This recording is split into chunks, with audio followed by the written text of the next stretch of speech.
केंद्र सरकार की नई यूनिफाइड पेंशन स्कीम को अभी भी ज़्यादा कर्मचारी पसंद नहीं कर रहे हैं। वे चाहते हैं कि ओल्ड पेंशन स्कीम को वापस लाया जाए, जिसे 2004 में एनपीएस में बदल दिया गया था।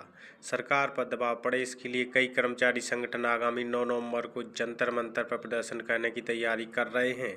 All India NPS employees federation के अध्यक्ष मनजीत सिंह पटेल का कहना है कि वे और दूसरे संगठन मिलकर ओपीएस की बहाली की मांग करेंगे। उन्होंने दिल्ली पुलिस को इस प्रदर्शन के बारे में जानकारी दे दी है। ओल्ड पेंशन स्कीम क्यों चाहते हैं?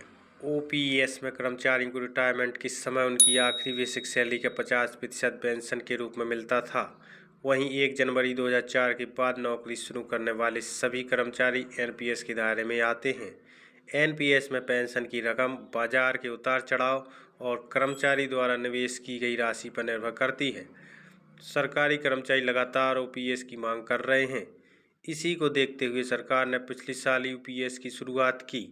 इस नई स्कीम में जो कर्मचारी 25 साल की सेवा पूरी कर चुके हैं, उन्हें रिटायरमेंट से पहले आखिरी 12 महीनों के औसत बेसिक पे का 50% पेंशन के रूप में गारंटेड मिलेगा। एनपीएस के तहत आने वाले कर्मचारी यूपीएस में स्विच कर सकते हैं। हालांकि कई केंद्रीय कर्मचारियों ने नाम न छापने की शर्त पर कहा कि बाजार से जुड़ी एनपीएस यूपीएस से बेहतर विकल्प है।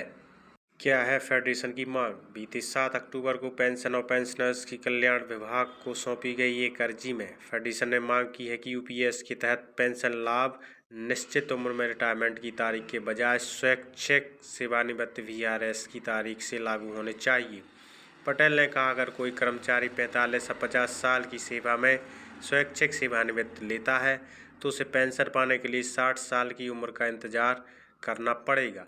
हमने सरकार से वीआरएस लेने वालों के लिए समानता लाने के लिए इस पर पुनर्विचार करने को कहा है। पटेल और फेडरेशन के एक प्रतिनिधिमंडल ने 7 अक्टूबर को पेंशन और पेंशनर्स कल्याण सचिव वी श्रीनिवास से मुलाकात की थी और यूपीएस पर अपने सुझाव फीडबैक दिए थे। उन्होंने बताया कि सचिव इन सुझावों को संबंधित अधिकारी तक पहुंचाएंगे। संपर्क करने पर सचिव ने इस पर कोई टिप्पणी नहीं की है। तो साथियों, बहुत ही बड़ी खबर है, अब ओपीएस को लेकर बहुत बड़ा आंदोलन होने जा रहा है।